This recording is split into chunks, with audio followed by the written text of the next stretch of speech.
Salam alaikum, salam alaikum. An balimaw maa ma sɔgɔlen bɛ nin page ninnu na n'o ye Cap Mali Plus ye fo ka taa bila Cap Plus Mali ye n'o ye fo ka taa bila Bougoumabel Diawara page officielle.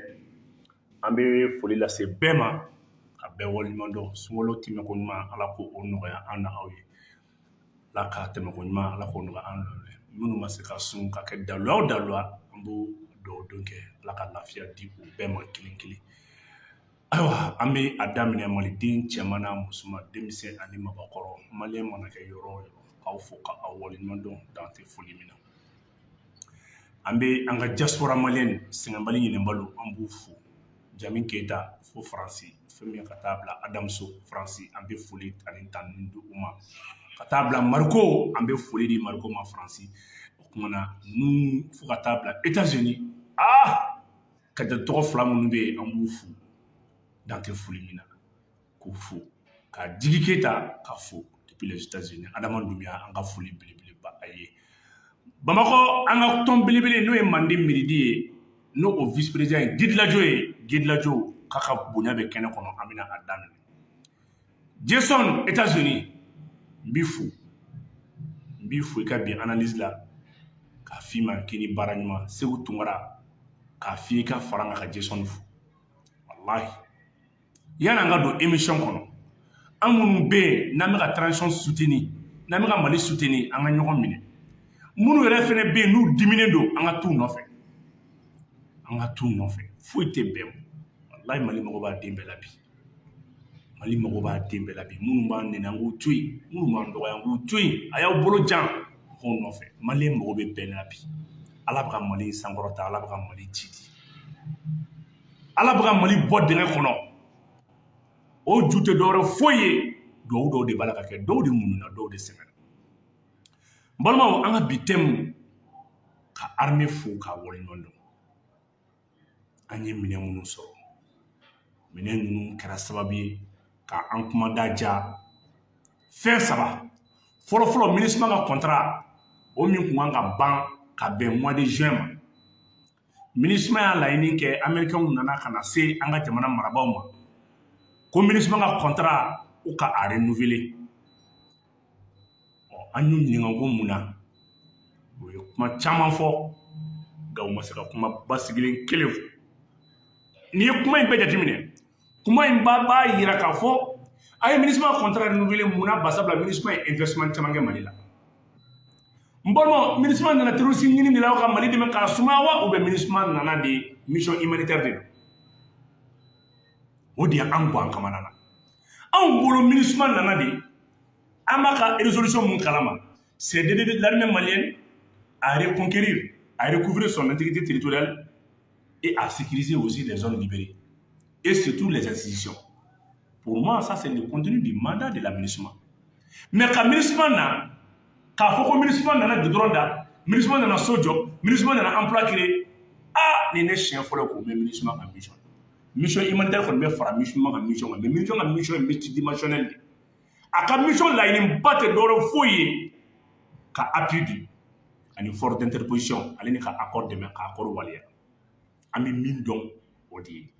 Mais n balimaw minnu bɛ ka kuma ko Mali ma ka hakɛ dafa ko Mali ma sariya bato a y'u ɲininka ko MINUSMA ye mandat mun fɔ ani MINUSMA bɛ ka min kɛ ko kelen don wa duguw bɛ ci MINUSMA ɲɛna jamanaw bɛ halaki MINUSMA ɲɛna duguw bɛ tasuma bɛ don dugu la MINUSMA ɲɛna o MINUSMA kelen yɛrɛ ka mɔgɔ dɔ ka vocal bɛ ka circuler ale de tun bɛ terroriste ta mobili la ka taa n'u ye réunion kɛ ka tila ka segin n'u ye an ye nin bɛɛ mɛn an t'a dɔn ni tiɲɛ don ni nkalon n balimaw bi MINUSMA yɛrɛ ni Mali ɲɛmɔgɔ y'u sigi MINUSMA yɛrɛ ta dɔn a bɛ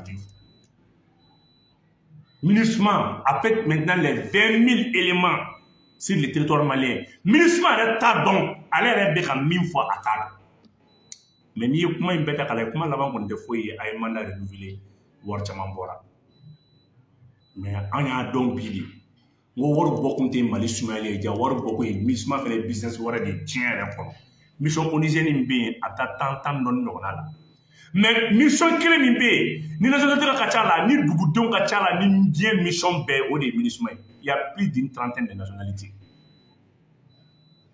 ah an bolo mun MINUSMA nana ka Mali sumaya wa malidenw an bɛɛ k'a dɔn dɛ nakun wɛrɛ bɛ MINUSMA na min tɛ Mali sumaya de kuma bɔlen ka bin MINUSMA y'a k'a fɔ ale ka vecteur aérien appui caman tun bɛ bɔ Barkhane de la Barkhane tɛ yen ni min ka mission nafa dɔn bilen dɛ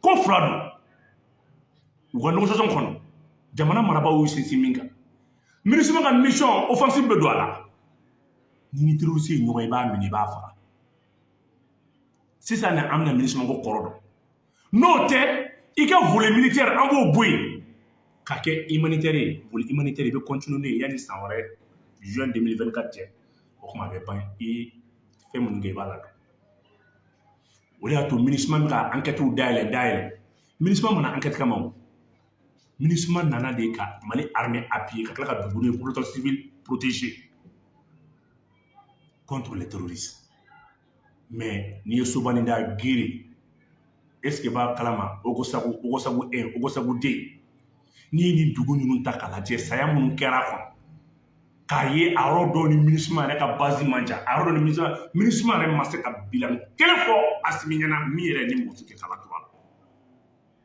la y'a to ne mana mɔgɔ dɔw ye k'a fɔ k'u bɛ armée Mali lagosi ne mana mɔgɔ dɔw ye k'a fɔ k'u bɛ gɛlɛya ta k'a fɔ k'u b'a fɔ Mali sɔrɔsiw ma k'a dɔn ta alors que ni janfa in bɛ sen na mais mɔgɔ si tɛ ka don MINUSMA ka mandat la o b'a yɛrɛ de élection ka kɛ dɛ wa Asimi délai min fɔ o sera mais MINUSMA ka mission ko k'a renouveler nin zen MINUSMA ma se ka bilan kelen di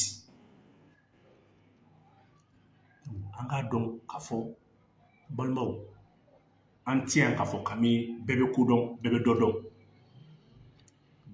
jɔ kelen bɛ min kan o de ye MINUSMA ka mission a bɛ fara armée Mali kan ka marifa ta n'a dun faral'o kan Barkhane ka mission banna o tuma na Barkhane tɛ yen tugun commandement tun bɛ Barkhane mɔgɔ minnu bolo n'o ye Faransi mɔgɔ minnu bolo o bɛ minɛ k'o di Mali armée ma Mali armée de bɛ bila chef de police ninnu kɔnɔ Mali armée bɛ bila chef des opérations kunna Mali armée bɛ bila chef de renseignement kunna n'o kɛra n balimaw a bɛ bɔ ko wɛrɛ tiɲɛ kalama min tɛ nin wa gɛlɛya bɛ nin yɔrɔ de la dɛ gɛlɛya bɛ nin yɔrɔ de la aw b'a dɔn nin de la k'a fɔ ko États-Unis ko Russie ni Chine vraiment k'u bɛ ka Mali soutenir olu de ye nin laɲini kɛ k'a fɔ MINUSMA ka mandat n'a bɛ fɛn de zen Faransi kelen tɛ wari bɔ États-Unis kelen tɛ wari bɔ Union européenne kelen tɛ wari bɔ bɛɛ de bɛ wari bɔ ka don MINUSMA ka mandat la wa a tɛ se ka mɔgɔ kelen sago kɛ n'a bɛ ban a bɛ ban n'a bɛ kɛ a ka mandat continue bɛ yɛlɛma a tɛ se ka to yala la Bamakɔ mobilibaw ni fɛnw ni projet financiers ni fɛnw na a man n'o kama i ni marifa tɛ se ka na ka na yala yala o tɛ se ka kɛ n balimaw nin de la an ka MINUSMA ko a bɛ nin niveau de la n'a bɛ kɛ Mali gendarmew Mali sɔrɔsiw Mali policiers Mali corps militaire bɛɛ corps habillé bɛɛ militaire et paramilitaire ni MINUSMA ka effectif bɛ ta de k'a bila a tɛ foyi k'a yɛrɛ n'an mago b'a la an b'a ta k'a fara an ka effectif kan an bɛ taa opération kɛ n'a bɛ sɔn o ma o ye volet mandat wurubisi ditɔ a ma a ka se ka kɛlɛ kɛ a ko kɛlɛ in dɛ MINUSMA tɛ fɛ ka sɔn kɛlɛ de ma dɛ wa kɛlɛ tɛ se ka dɔ wɛrɛ aw b'a dɔn nin yɔrɔ de la k'a fɔ ko mɔgɔ ninnu protégé don ni mɔgɔ dɔ de tiɲɛ bɛ bange nin yɔrɔ de la Asimi an b'i kɔ nin kelen na dɛ i jɔyɔrɔ la a kɔntara ka fɛsɛfɛsɛ nin zen k'a walawala ka nɔgɔ ta ka bɔ a la clair wa n'i y'a kɛ a y'a bila page kan a k'a publier maliden bɛɛ k'a contenu dɔn nin zen le mandat de la MINUSMA donc an bɛ nin nisɔn an b'a fɔ bravo nin kɛra siɲɛ fɔlɔ ye kuma ka discuter u bolo n'o tɛ u tun bɛ na dɔrɔn Faransi de tun bɛ sigi a b'a discuter n'a y'a discuter o tuma na a bɛ fo ka bɛn k'a la ni fo ka bɛn k'a la an bɛ balo min na dɔrɔn ni sera mandat renouvelé la mɔgɔ si tun t'a kalama barisabula Faransi de wulila ka taa Nations Unies na k'a fɔ ko ka résolution ta ko ka na Mali dɛmɛ ko parce que Mali bɛ francophone na Mali bɛ CEDEAO la ale ka intérêt bɛ CFA kɔnɔ ale ka intérêt bɛ yen donc Mali y'ale ka dugu de ye ni ko ye Mali sɔrɔ ale ka intérêt bɛ menacé donc ale bɛna Mali dɛmɛ Faransi bila kun ye MINUSMA ɲɛmaa ni nin balimaw mɔgɔ caman bɛ ka kuma a sɔrɔ tan ale de ye résolution laɲini kɛ Nations Unies na ne m'a fili c'est résolution 2100 a date tɛ mun na ne m'a fili 2100 bɛ sɔn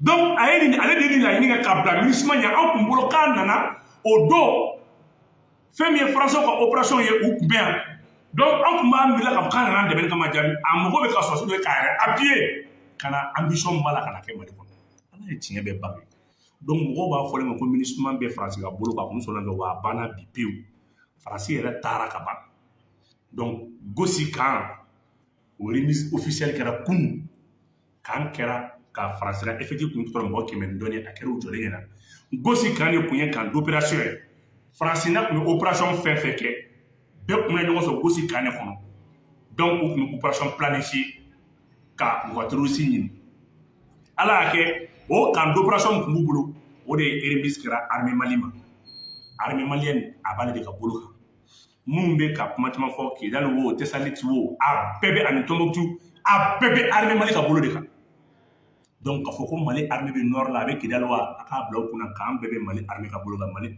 armée bɛ Kidali bi 100% donc o y'o yɔrɔ jaabi ye maintenant kuma bɛ yɔrɔ jumɛn sisan kuma bɛ komi MINUSMA ka mandat ko in kuma bɛ sen na u ye enquête caman de kɛ hali Britanniques ka position dɔ tun bɛ yen ko Mali armée ye tiri k'o kan depuis le 20 combien u y'o kuma lawuli a ma mɛn sisan nɔ ko MINUSMA ka u bɛ ka mission de di MINUSMA ma an bolo a ka terroriste ɲini ko non ko enquête an ko non an tɛ enquête o kuma la fo ka taa Mura MINUSMA campagne filɛ Mopti hali n'a tɛmɛna Mura kɛrɛfɛ a b'a dɔn min bɛ yen an mago bɛ dugu de la dugu jamana de la jamana mun ɲɛmɔgɔ b'a jɔ a jɔyɔrɔ i bilala min na i b'o de kɛ n'i t'o kɛ i ka mission bɛ yɛlɛma ou bien a bɛ ban ou bien a bɛ yɛlɛma u ye mun kɛ Banque mondiale y'a lajɛ k'a fɔ ne ye kuma dɔ fɔ k'a fɔ Banque mondiale ninnu bɛ États-Unis ka bolo kan FMI bɛ Europe ka bolo kan ne ye diɲɛ tila tan de ye n'i ye système monétaire ta k'a lajɛ Banque mondiale furadama président États-Unis de b'o choisi FMI président furadama Europe b'o choisi aw dugu minnu bɛ yen ni aw ka monnaie de ye o monnaie minnu bɛ yen Faransi ninnu bɛ CFA feere de CEDEAO ma Faransi bɛ CFA de feere BCEAO ma plutôt donc n'o tɛ i b'a ye k'a fɔ hali conseil minnu bɛ kɛ sur la monnaie conseil international bɛ kɛ sur la monnaie maa si tɛ hali Banque mondiale yɛrɛ tɛ CFA garan hali Banque mondiale tɛ CFA reconnu a b'a reconnu a bɛ Faransi de reconnu Faransi de bɛ CFA reconnu an nana mun ye Faransi ko k'ale ye Mali yɛrɛ ka projet k'ale ye Mali ka état ka financement jɔ Banque mondiale ko tɛ Banque mondiale e y'o jɔ a mɛnna o Banque mondiale e y'o jɔ a mɛnna e bɛ projet sectoriel de kun financer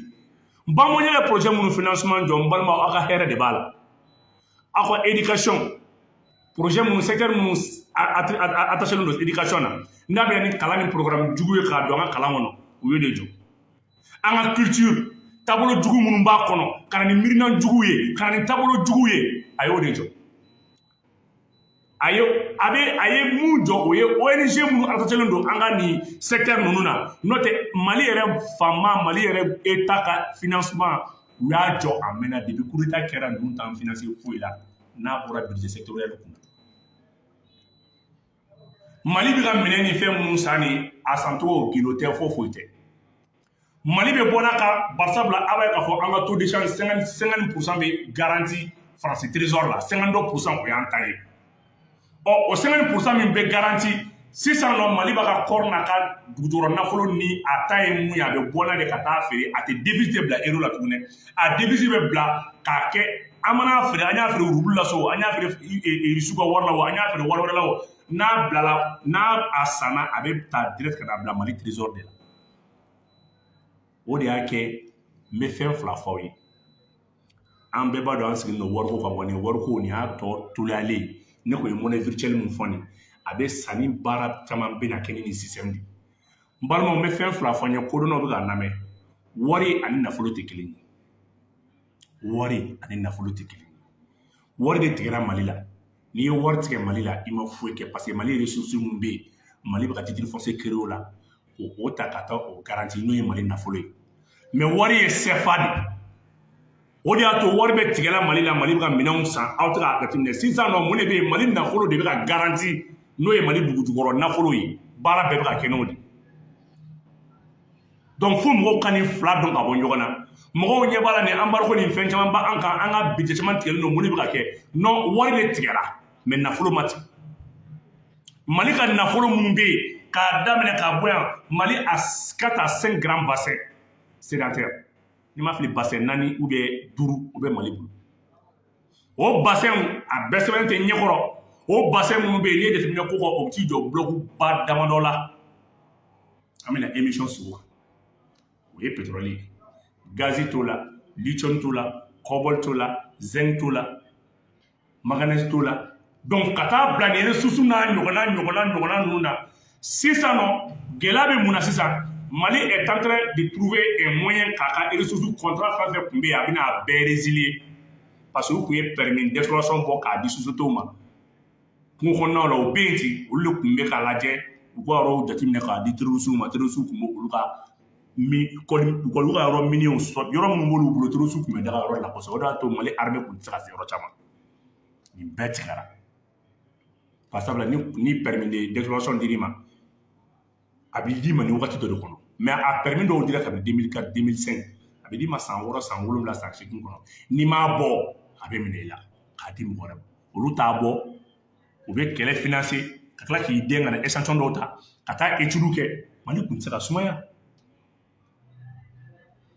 donc n balimaw Qatar donna la nin yɔrɔ de la parce que an ka bloc dɔw bɛ yen Qatar ye olu san Qatar ye o contrat bɛ Qatar bolo Qatar kelen k'o contrat dɔw sɔrɔ i b'a ye k'a fɔ fɛn min ye Sonatrach ye n'o ye Algériens ka société dɔ bɛ yen o fana tɛ bloc 4 kun b'ale bolo o fana tila ka taa 20% action feere Qatar ma Total fana tila ka taa action dɔ feere Qatar ma tuguni donc Qatar ka bien mun bɛ yen Qatar b'o makaran de la nin de ye Asimi welekun ni financement baw ni n bɛ nin kɛ kuma ba sigilen t'a si ye Asimi kana taa yɔrɔ si i ta i ka dugukolo ye i ta i ka permis i ta i ka fɛn bɛɛ minnu ye action feere a ma ka t'u nɔfɛ Total mɔgɔ minnu y'a feere a ma ka t'u nɔfɛ n'a ni Mali bɛ jɛ ka Mali dɛmɛ a kana ka Mali dɛmɛ n'a tɛ Mali dɛmɛ a k'a to yen fɔra a banna Asimi ne bougera pas donc nin y'an ka bi thème bɛ sigi nin kumakan ninnu de kan k'a daminɛ kabini armée ka fɛn ka n'a bila an ka fɛn min MINUSMA ka contrat la ka tila ka n'a bila an ka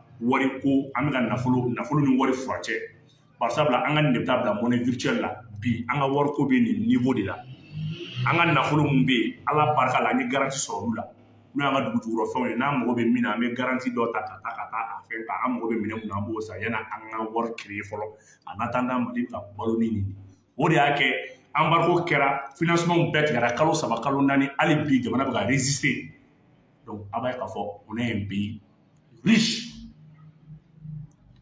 an bɛ nɛgɛjuru sira labila fɛn min ye Asimi ka Qatar taga ye ale ni MINUSMA gɛnni ko hakilina min b'aw la ne ye introduction bref de kɛ ka aw lafɛn nka aw fana bɛ min fɔ o fana bɛ dɔ fara an ka dɔnta kan an bɛ se ka kuma ni faamaw ye cogo min na 20 20 39 70 donc ni mɔgɔ min y'a dɔn k'a fɔ hakilina b'i la Asimi ka Qatar taga ale ni MINUSMA ka mandat gɛlɛya jumɛn b'a la kɔni fɔra mandat min kɔni bɛ yen volet militaire ko k'o minɛ la walama a ka marifa ta a ka kɛlɛ kɛ n'o t'a la volet militaire bɛ minɛ a la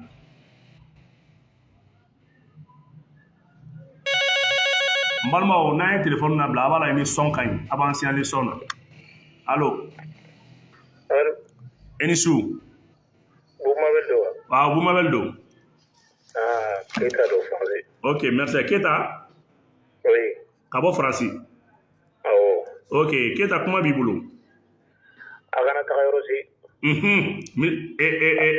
Asimi kana taa yɔrɔ si k'a bɛ taa ko ne yɛrɛ bɛ taga place la k'ale ka to yen a kana taga yɔrɔ si Masarensi Keita n'a ko dɔrɔn k'a bɛ taga an bɛ Ala minɛ ka bɔ yan ka taga an da aéroport la sinon a tɛ taga yɔrɔ si n'Ala sɔnna ma Keita voilà Qatar de ma ko b'anw na ko Qatar ka taga Bamako merci voilà kuma tɛ tɛmɛ nin kan Keita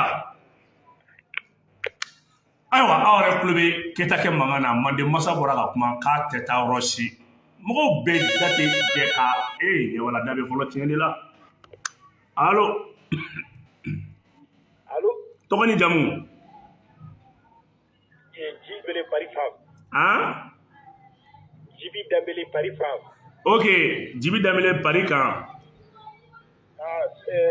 Boumabel salam alaikum somɔgɔw bɛ di waaleykum salam wa barakatuhu Dembélé an b'i fɔ i ka cɛsiri la foli diyara n ye o tɛmɛnen kɔfɛ kuma tɛ caya Asimu ka to a nɔ la hali a kɛra taa hari kuluba merci kuma tɛ ko Qatar voilà an ka président de ro ale de nana an ka Afrique bɛ ka yɛlɛma hɔrɔnya d'an ma donc an b'a kɔlɔsi ala b'an dɛmɛ n'ala sɔnna ma voilà a kana bouger a kana taa Qatar o tɔgɔ man d'an ye pewu Qatar bɛɛ bɛ Qatar si dɔn bɛɛ Dambélé voilà merci beaucoup ma belle merci ayiwa an y'o fɛnɛ mɛn n balimaw a y'a hakilinaw di Asimi ne kɔni ye Qatar taga kun wɛrɛ t'a la nin kɔ a wari cayalenba ye 15 à 20 milliards an jɛ allo allo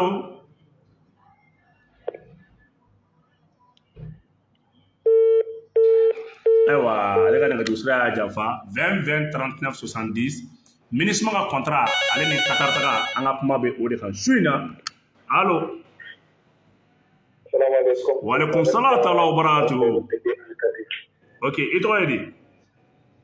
Mamadou Jara, Zirigimbe Italie ni waati na. I bɛ yɔrɔ jumɛn? Zirigimbe Italie ni waati na. Ah, Mamadou Jara Italie. Awɔ. Ok, Mamadou Jara. Kuma b'i bolo. Ne fɛ n bɛ daga baro la. Awɔ, baro yɛrɛ ta ye sigi kun Jara, kuma b'i bolo. Ne bɛ fɛ min fɔ ni Asimi bɔra Mali da fɛ ne tigi kɛ Asimi na bilen o kɔrɔ ye ko Maliyɛn de tɛ Mali kɔnɔ bilen. Nin ye tiɲɛ ye. O kana sɔn ka déplacer ka taa diɲɛyɔrɔ si a tant que Mali ma segin segin kan ni a bɔra Mali la ka tu la a man ka bɔ Mali da fɛ. N'Ala sɔnna ma. O kɔfɛ fɛn min ye bangew ka problème ye ani CEDEAO ka problème. Maliyɛnw de k'u tulo ci mais k'a bɛɛ kalo.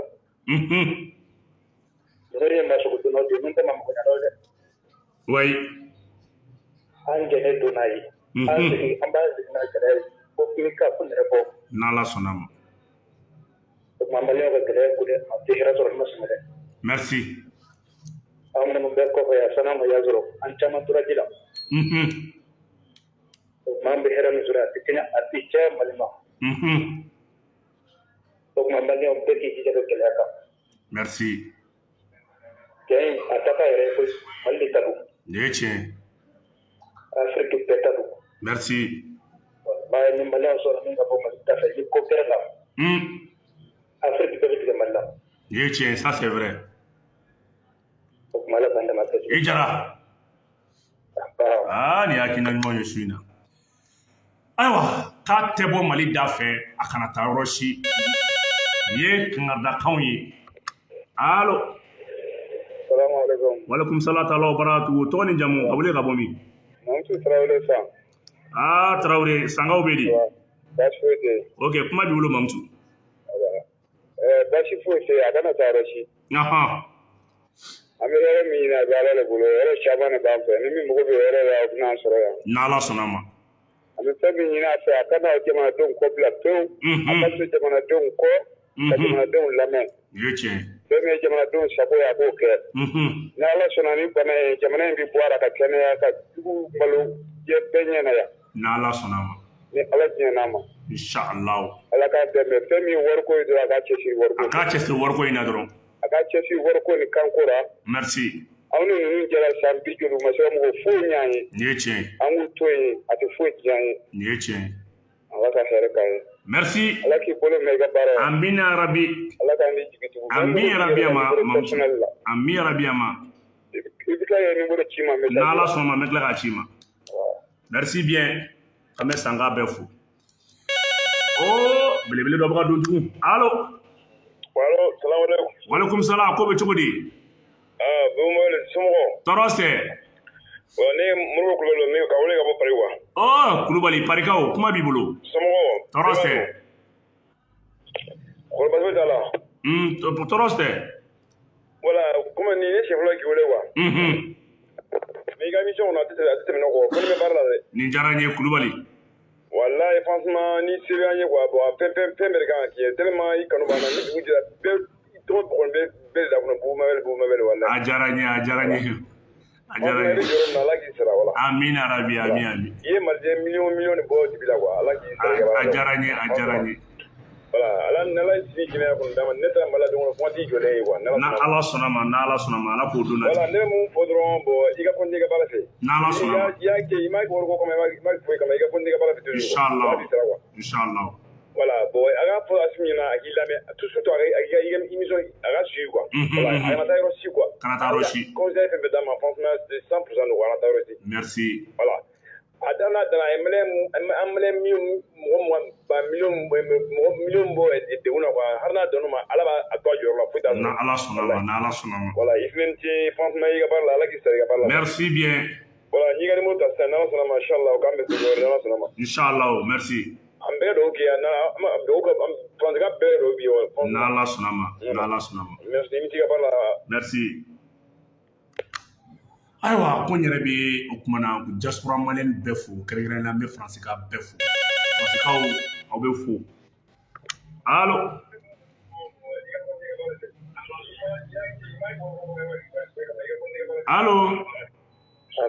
allo ani wula awa bumabal ante mba ne ko de ko Madu Dumbuya kabo Italy ok Fakulishi kuma b'i bolo na foli diyara n ye Fakuli nira émission ana sula an kosɛbɛ a diyara n ye a y'a fɔ cogo min a dabɔla ma ka taa kura yen nɔ ka yɔrɔ si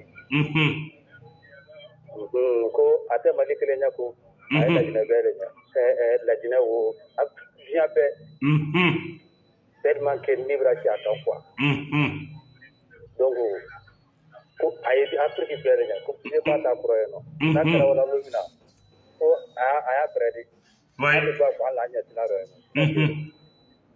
voilà donc o sera wolo fɔlɔ ye i Dumbuya ala sibayira Fakuli mɔden i Dumbuya ayiwa nin bɛɛ ladilikanw ye ka yira k'a fɔ o kuma na ko Mali dɔrɔn ta tɛ dɛ ko Afrique bɛɛ de ta ye Asimi ye nin ye kibaruya dumanw ye vraiment Mali an ka ɲɔgɔn minɛ farafinnadenw an ka ɲɔgɔn minɛ ninnu ye kibaruya dumanw de ye population bɛ ka ɲɔgɔn minɛ walekum salam taala wa barakatuhu nba i ni su tɔgɔ ni jamu ka bɔ yen Adi Mayanta o bɛ ka wele ka bɔ Segu ka bɔ Segu voilà duwawu tigiw Segu baasi tɛ aw ni cakaw o don o bɔli la an ye images ye ok kuma b'i bolo bon ne yɛrɛ garde la sur n bɛ ka lajɛ direct la ne ka débat to yen ko Asimi kana bouger de k'a kana bouger ko a nege b'anw na ko an b'a fɛ ni diɲɛ fɛn bɛɛ ye merci bien ala barika la u ka nɔgɔya dɔɔni dɔɔni ne ye tiɲɛ ça c'est vrai merci fɛn ye wariko ye ko k'u teliya o kɔfɛ u k'o ɲɛnabɔ ko k'u teliya nin kɔfɛ pour que sɛgɛn bɛ bɔ jamanadenw ma n'Ala sɔnna ma bɛɛ b'a dɔn sɛgɛn bɛ jamana kɔnɔ nin waati in na nka an k'an muɲu nin waati nin cɛ ça c'est vrai a tɛ k'an yɛrɛ kama de minnu bɛna an kɔfɛ a kɛla bɛ ka sɛbɛn ka bila olu de ɲɛ pour que olu bɛ lafiya cogoya min na n'Ala sɔnna ma ne yɛrɛ bɛ ka kuma fɛ an ka village a degunnen don nka a ni fɔlɔ tɛ kelen ye caman bɔra a la jadisiw bɛ ka yaala bi ne yɛrɛ ka village kɔnɔ u bɛ yaala de u b'u ka marifaw depot u b'a yɛlɛ ka marifaw déposer o confirmelen don fɔlɔ n'u tun bɛ don dugu kɔnɔ n'u ka marifa de bɛ don kɛnɛ kan nka bi ala barika la u b'u ka marifaw depot ne ka village tɔgɔ Kwa tɛ tɛmɛ nin a bɛ Jɛnɛ cercle la a bɛ Jɛnɛ cercle la région de Mopti commune de Kewa communément appelé Kwakuru Kwakuru voilà u bɛ Kwakuru dɔn Fema ye commune kɔnɔ non commune de Kewa commune de Kewa voilà ani Fema ma ɲɛ ɲɔgɔn na cercle de Jɛnɛ région de Mopti d'accord merci voilà non nin ka ɲi kaso yɛrɛ merci ne baraji ala k'i sara i ka ami yarabi ami Asimi k'i kana taa yɔrɔ la i ka wariko tuliya an ka bɔ CFA la an ka bɔ nin na yɛrɛ de hali n'an bɛ to CEDEAO la an ka bɔ CFA la i ka wariko tuliya i kana taa yɔrɔ si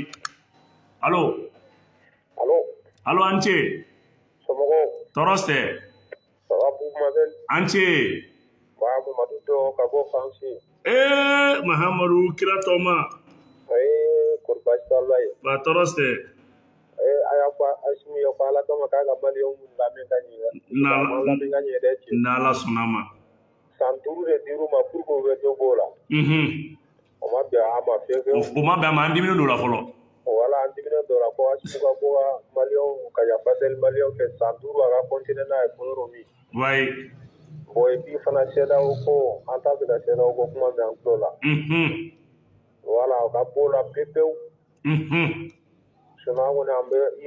franchement, il a une mission à merci. Voilà, au moins, on fait trop. À ce moment-là,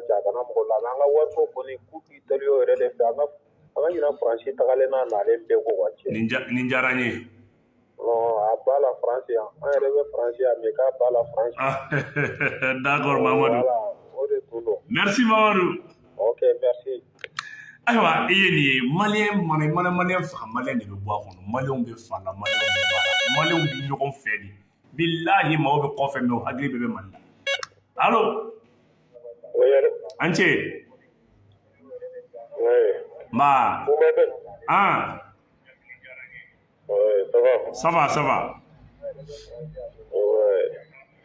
donc Dawuda Sise ka bɔ Paris Dawuda ouais, Dawuda Sise ka bɔ Paris. Sise Manimori, a ye Moriw ye. Dawuda, i Sise. Ça va. Ok, kuma b'i bolo. Ça va di? Ça va? Ça va. Nba, Sise. Bon, c'est la première fois que ne ka don i ka ligne na quoi. Ne b'i ka émission n b'a suivi don o don. D'accord, a diyara n ye. I ni Gambi maliyɛn bɛɛ ka ni Boubacar tun bɛ k'aw bɛɛ lamɛn. D'accord. Bon, ne bɛna min f'i ye. Asimu denmisɛnninw de don. Denmisɛnnin min don Afrique jamana 53 na je pense que fila ɲɔgɔn t'a la jamana Afrique quoi. En 84 SNC créé Musa Traoré créé anw de tun b'a kɔnɔ. Mɔgɔ hadamaden ni i ma kalan i tɛ se ka kɛ ministère ye quoi. Anw bɔra Ala y'anw kɛ tunga fɛ tagala ye. Mais ko in daminɛ 2012 ni ɲinan cɛ Asimu ni nali cɛ i bɛ mɔnɛ de k'a fɔ k'i ye maliyɛn ye France territoire kɔnɔ yɛrɛ fɔ tɛ mɔgɔ bɛɛ ne t'i yɛrɛ da mais n'i nana 18e Paris 18e n'i donna café 2 3 kɔnɔ n'i ye ne tɔgɔ ɲininkali kɛ u b'a fɔ k'a tɛmɛna ou bien a bɛ yan Sise ka ta maliyɛn kunda ka Afrique l'Ouest Afrique centrale n dɔnnen don cogo min na Ala de b'a dɔn ne ye kabako dɔ kɛ le 7 février tɛmɛnen février min tɛmɛnen kɔrɔ ne ye kabako dɔ kɛ yan polisi français yɛrɛ ye ne yɛrɛ félicité o ma n taara commissariat la kan fɔ o ma quoi 19 heures pile fo 21 heures n kelen ni bandiw bɛ ɲɔgɔn na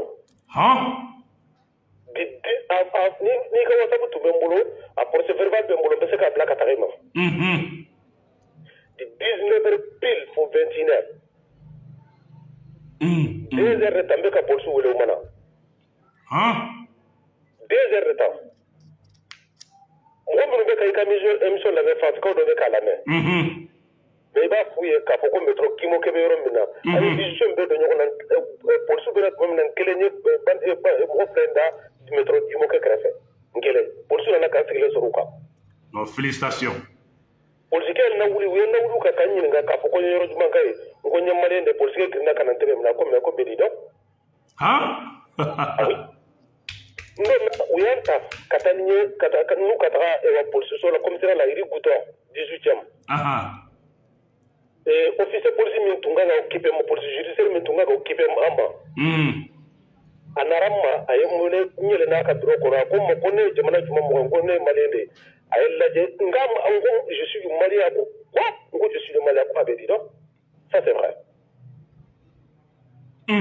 a ko ça c'est mɔgɔ filɛ nin kelen tagara hôpital la kɛlɛmasa Sise donc maliyɛn bi Paris kɔnɔ n'i ko k'i ye maliyɛn ye wallahi billahi ne dɔnbaga min b'a fɔ je préfère d'être malien aujourd'hui comme ne ni jamana wɛrɛ mɔgɔw je préfère d'être malien aujourd'hui wallahi billahi t'an t'a la